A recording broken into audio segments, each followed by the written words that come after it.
You guys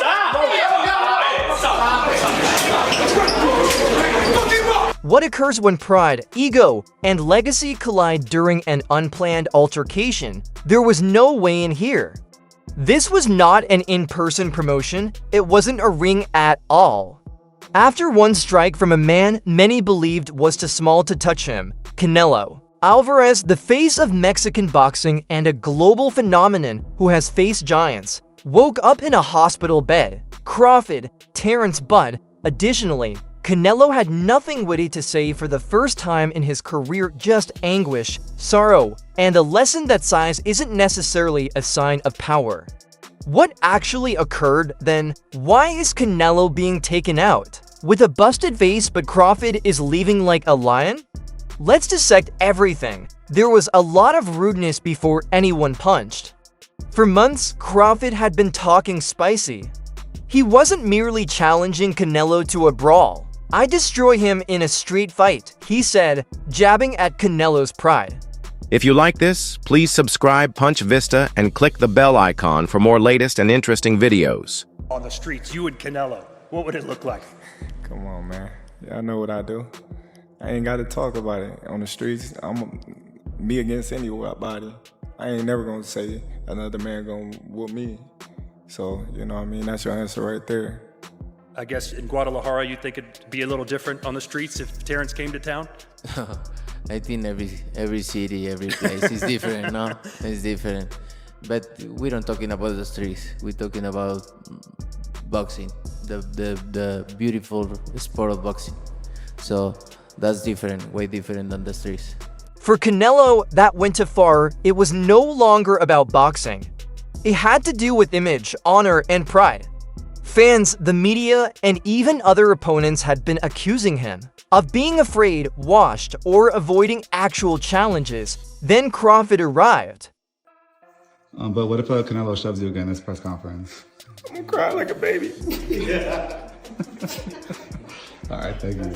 Littler, unbeaten, and becoming more audacious every day. It was personal to Canelo. It was therefore not surprising when they happened to cross paths at a private gathering close to Las Vegas and tensions arose, but no one anticipated it to blow up the way it did. People who were inside the event reported that Crawford and Canelo looked at each other and spoke briefly. It was nothing out of the ordinary, but there was a palpable intensity. Security was already on edge when Canelo stepped forward out of nowhere. Is there anything that scares you, Canelo Alvarez? What frightens you?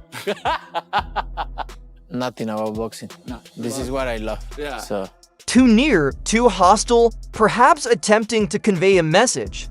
Crawford remained unflinching. He actually grinned. One clean hook appeared out of nowhere. Terence shot at Canelo was so quick that most people didn't notice it. Canelo Alvarez's ostensibly elegant private event descended into a viral catastrophe. Canelo had a fractured orbital bone and a moderate concussion when he was sent to a neighboring hospital. Yes, it was one of Crawford's punches, the same Canelo that consumed GGG shots. It was the same Canelo who stayed with Bivol, that a man who was perceived as being too little for Canelo humbled him. Additionally, Canelo's crew attempted to shut down everything when he eventually woke up. Crawford is not a small brother in this fight. Crawford looks like a physical threat to Canelo. If we're looking at it 1-to-1, this is a dangerous fight. I'm telling you all, we can't deny that there is a more level ground when we look at them face to face now, with the physical aspect of this fight being the most dominant aspect of why people feel Canelo would win. I'm saying that now we have to reevaluate this. It's not as far off as we may believe. Just damage control, no cameras. No statements. However, according to hospital insiders, his initial remarks were icy. Inform Crawford that this is not the end. That was it, brief, resentful, and hazardous. Let's face it though, Canelo may have just learned that he made the most significant error of his career. Crawford wasn't even having a party. A viral moment like that might seem like a flex, yet Bud's camp maintained composure, professionalism, and focus. The truth is that Crawford is after a legacy rather than merely a fight. I don't respect him anymore because he say, I'm not gonna do what they want me to do and this and that. And then he tried to, maybe Turki Al-Rashid told him, hey, you need to do something because you seem so nervous in Riyadh.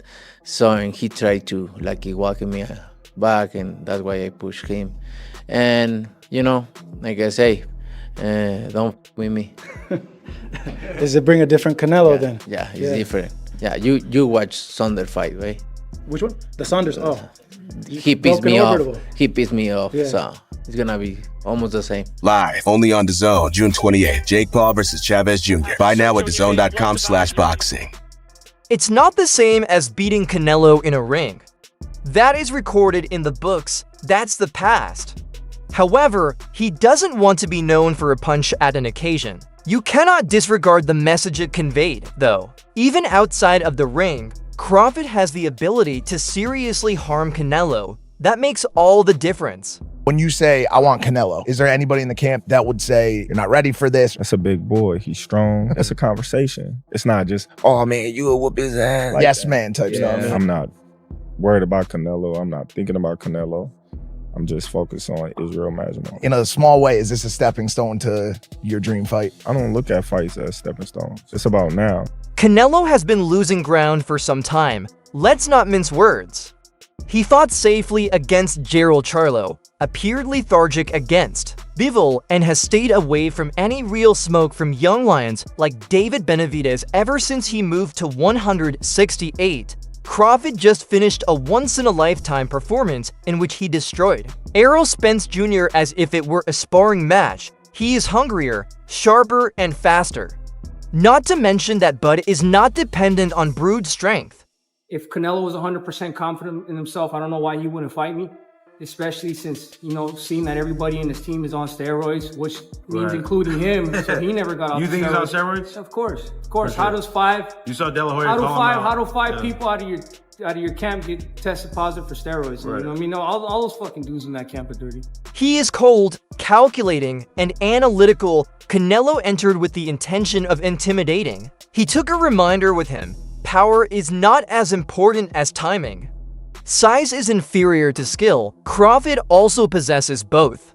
I feel like I got the speed over Canelo. I got the reach over him. He might got the size, the power. I got the better skills, boxing skills. Would it be more of a cat and mouse? The reality is Canelo does put people out. From Kirkland to Amir Khan to just... Don't obviously, I'm just saying, man. No, but he's not. Kovalev was older.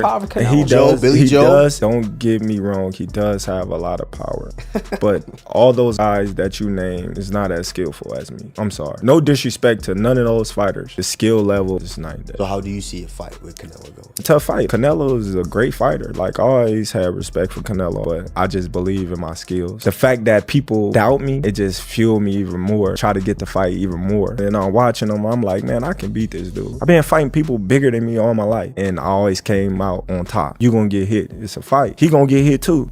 It'll be good. That concludes today's video. Please remember to hit the bell button, subscribe, and give a like if you liked it so you don't miss any of our next videos. Additionally, remember to leave a comment with your ideas.